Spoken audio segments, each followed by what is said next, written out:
এই জন্য কাফের মুশরিকরা দেখলেন যে রসুল লা ইলাহার দ্বারা সমস্ত দেবদেবীকে, সমস্ত গায়রুল্লাহকে এক বাক্যে বর্জন করে দিয়েছেন, তখন সাথে সাথে তারা রসুলের বিরুদ্ধে চলে গিয়েছিলেন।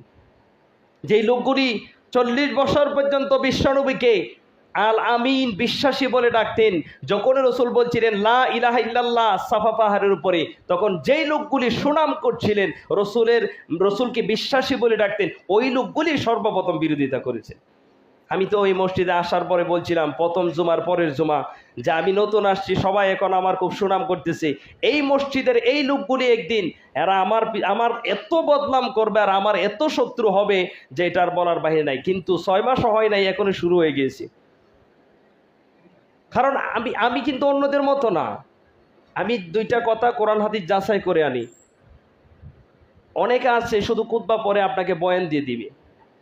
আমি সবসময় বলি, গাড়ি যেরকম বড় হবে মাল ঠিক তত বেশি ধরবে, গাড়ি যত ছোট হবে মাল তত কম ধরবে। আলেম যত বেশি বড় হবে তার ভিতরে কোরআন হাদিসের এলেম তত বেশি থাকবে। এখন অনেকে তো এটাও বলে যে এত টাকাতে ইমাম সাহেব রাখছে, এর চেয়ে তো আমরা বড় মুফতি আনতে পারি। আপনি কে দেখেন রাস্তাঘাটে কত মুফতি আছে, ওয়াজ করতে পারে না, কোরআন হাদিস রিচার্জ করতে পারে না। কথা বুঝতে পারছেন কেন এটা বলতেছেন? কারণ হচ্ছে এখন আর ভালো লাগে না। কারণ ওনার যেই লোকটাকে এতদিন, কিছু মানুষ আছেন দেখবেন একজন হুজুর ওয়াজ শুনতেছে, হঠাৎ হুজুরের কোনো বিষয় তার মতের বিরুদ্ধে যাওয়ার পরে এই লোক বলে আগে হুজুরটারে খুব ভালো মনে করতাম, এখন আর ভালো লাগে না। কেন? আর বলো না, এই হুজুরটাই ঠিক না। কারণ কি?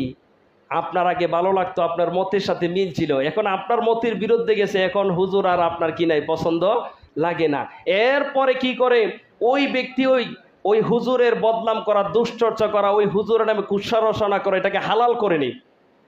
অন্য মানুষের ক্ষেত্রে একটু ইনসাফ করে। আর যদি কোনো আলেম হয় তাহলে কি করে, মনে করে যে হুজুরের বদনাম করা এটা আমাদের জন্য হালাল। এটা কি হালাল? ইমাম আহমদ বিন হাম্বল বলেছেন যে আলেমদের যে ব্যক্তি রক্তপাত করাবে, সে পাগল হয়ে যাবে। আর যে আলেমের রক্তপান করবে, আলেমের রক্ত হচ্ছে বিশ্বের মতন, সে মারা যাবে। খুব সতর্ক থাকতে হবে। কথা বুঝতে পারছেন?